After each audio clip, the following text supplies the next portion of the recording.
तो आपको ये समझना होगा कि after passing from the college 4 to 5 year no one will ask you कि आप किस ब्रांच से पास आउट। अगर आपके अंदर गिव अप वाला एटीट्यूड नहीं है, वॉट एवर आपकी कोई भी ब्रांच हो, आप किसी भी कॉलेज में जाकर के अगर मेहनत करते हैं तो मैं आपको बता दूं कि आपको सक्सेस मिलना तय है।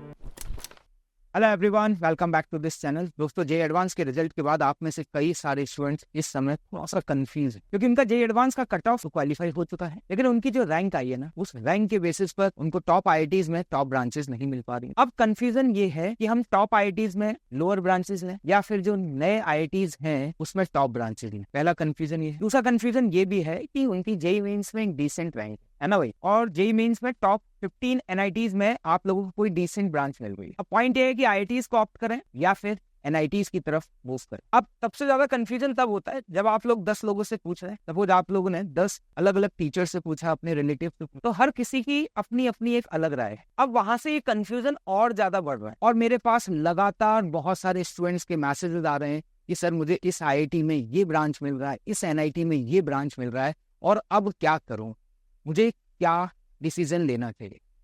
दोस्तों, मैं सच बताऊं, इस समय ये जो क्वेश्चन है ना, ये बहुत ही डिफिकल्ट क्वेश्चन है। मतलब आप 10 लोगों से पूछेंगे, आपको 10 जवाब मिलने वाले हैं, और जैसा कि आप देख भी पा रहे होंगे, इसमें सबसे पहले आपको ये समझना जरूरी होगा कि आपके फ्यूचर के लाइफ की गोल्स, मतलब जैसे कि हो सकता है आप में से कुछ लोग आगे इन फ्यूचर इस इंजीनियरिंग बैकग्राउंड को ही फॉलो अप करना चाहते हैं, आगे वो एक सॉफ्टवेयर इंजीनियर ही बनना चाहते हैं, आगे इसी फील्ड में कंटिन्यू करना है, तो मैं आपको कहूंगा कि डेफिनेटली आपको ब्रांचेस को ज्यादा प्रायोरिटी देनी चाहिए। आप में से ऐसे भी बहुत सारे लोग होंगे कि उनके फ्यूचर प्लान्स कुछ और है। हो सकता है उनका फ्यूचर प्लान एंटरप्रेन्योरशिप हो, उनका फ्यूचर प्लान बिजनेस हो, उनका फ्यूचर प्लान हायर स्टडीज हो, यूपीएससी हो। अगर ऐसी सिचुएशन है कि आप आगे जाकर के अपने जो प्लान्स हैं वो स्विच करने वाले हैं, तो मैं आपको बताऊंगा दोस्तों, वहां पर आपके लिए टैग बहुत मैटर करे। और डेफिनेटली आपको सभी को पता है कि जो आईआईटीज का टैग है वो एनआईटीज के कंपैरिजन में ज्यादा है, और एनआईटीज का जो टैग है वो जीएफटीआई कॉलेजेस जो है गवर्नमेंट फंडेड कॉलेज, उनके कंपैरिजन में। मतलब आईआईटी का टैग की मैटर करता है क्या?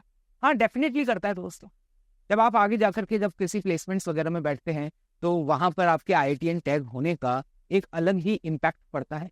और सिंपल सी बात है कि अगर आपके फ्यूचर प्लान्स डिफरेंट है तो आपको ये समझना होगा कि after the passing from the college 4 to 5 years no one will ask you कि आप किस ब्रांच से पास आउट हुए।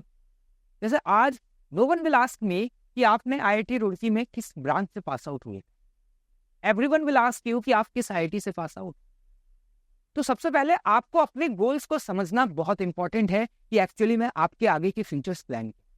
अब इसमें से आप में से कई सारे स्टूडेंट्स ये भी है कि सर इस कॉलेज का एवरेज प्लेसमेंट ये है, इस कॉलेज का एवरेज प्लेसमेंट ये है। मैं आपको बता दूं दोस्तों, प्लेसमेंट के देख करके आप अपने डिसीजंस को मत लीजिए, क्योंकि आपकी जो सक्सेस है, आप लाइफ में फाइनली किस डेस्टिनेशन तक पहुंचेंगे ना, वो तो डिपेंड करेगा कि आपने कितना ज्यादा हार्डवर्क किया है कंसिस्टेंट रहते हुए।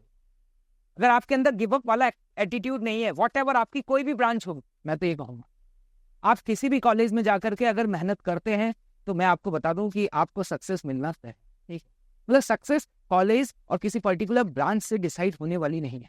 मैं अपने ऐसे कई सारे स्टूडेंट्स को जानता हूं जो कि एनआईटीज या जीएफटीआई कॉलेजेस से पास आउट हुए हैं और आज लाइफ में इवन बहुत सक्सेसफुल है, इवन किसी एक आईआईटीएन से भी ज्यादा अर्न कर रहे हैं।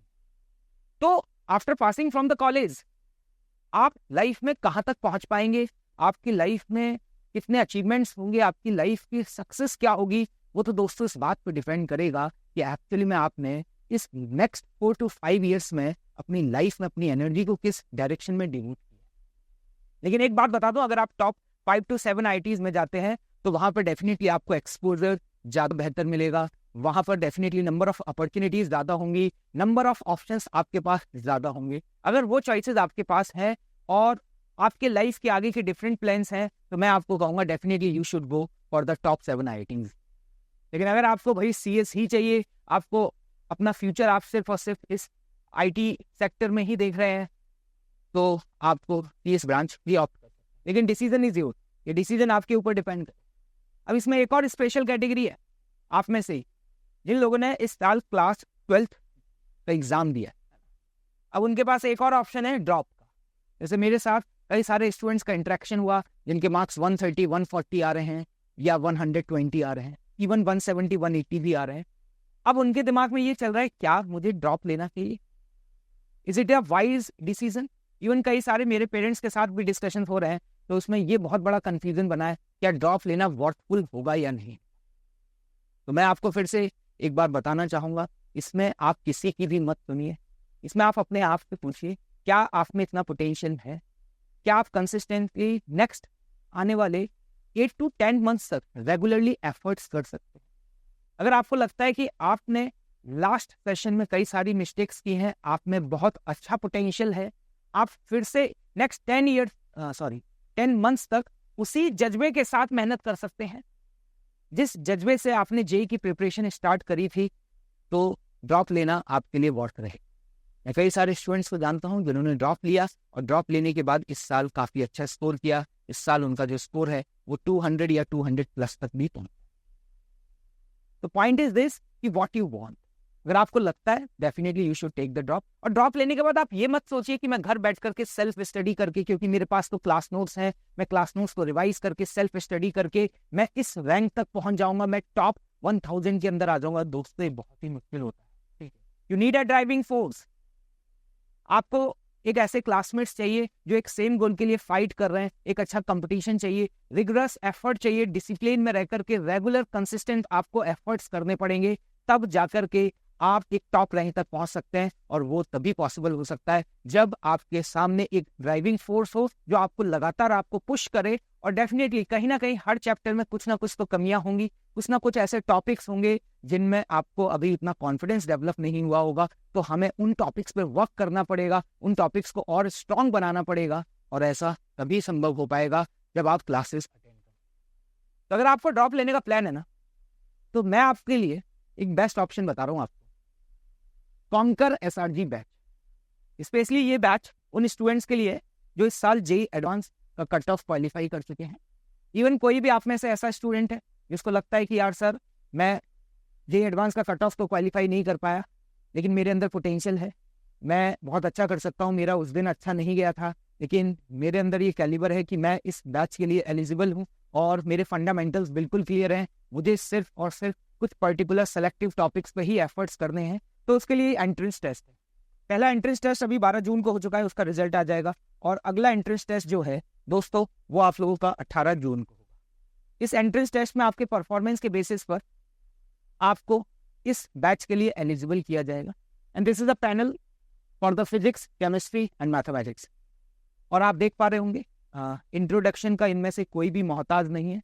और ये जो बैच है it is under the guidance of Mohit Bhargav sir, ठीक है, जिसमें जो भी स्टूडेंट्स इस बार जेई एडवांस क्वालिफाई कर चुके हैं लेकिन उनकी डिसेंट रैंक नहीं आई है और वो अपना इंप्रूवमेंट करना चाहते हैं, तो मैं डेफिनेटली कहूंगा कि this batch is for you, ठीक, ओके। और इसमें जो टेस्ट होगा उसका टेस्ट का लिंक आपको कैसे मिलेगा, है ना, आपको ये भी कंफ्यूजन हो सकता है कि वो टेस्ट का लिंक कैसे मिलेगा। तो मैं आपको बता दूं, देखिए एक टेस्ट तो आज हो चुका है ऑलरेडी, ठीक है। अब जो अगला टेस्ट होगा उसका लिंक दोबारा से क्रिएट किया जाएगा। तो उसके लिए आप लोग टेलीग्राम पे मुझे मैसेज कर दीजिएगा, मैं आपके साथ ये लिंक शेयर कर दूंगा, RY physics, yes RY physics Unacademy. 18 जून को टेस्ट होगा, उसका लिंक आप लोगों के साथ शेयर कर दिया जाएगा। आप चाहें तो इस टेलीग्राम पर आप अपनी डिटेल्स फॉरवर्ड कर सकते हैं if you are interested for a given batch, okay. इसके अलावा दोस्तों जैसे कि कई सारे स्टूडेंट्स अभी तक इस बात में कंफ्यूज हैं कि किस कॉलेज में कौन सी ब्रांच उनको मिल सकती है, तो मैंने आपको पहले ही बताया था, फिर से आपको बता देता हूं कि ये है हमारा जेईई मेंस और एडवांस कॉलेज प्रेडिक्टर, ठीक है। इसका लिंक इस वीडियो के डिस्क्रिप्शन में दिया हुआ है, आप उस लिंक पर क्लिक करिए और आप अपने रैंक या मार्क्स को फिल करिए और उसके बाद आपकी रैंक्स पर आपके लिए कौन कौन से ऑप्शंस अवेलेबल हैं वो इस प्रेडिक्टर से आप लोग देख सकते हैं, क्लियर। इसके अलावा आपको बता दूं कि अगर आप में से कोई भी स्टूडेंट ऑनलाइन ज्वाइन करना चाहता है तो उसके लिए 25% ऑफ है for the IIT JEE subscription, okay. चलिए, थैंक यू सो मच।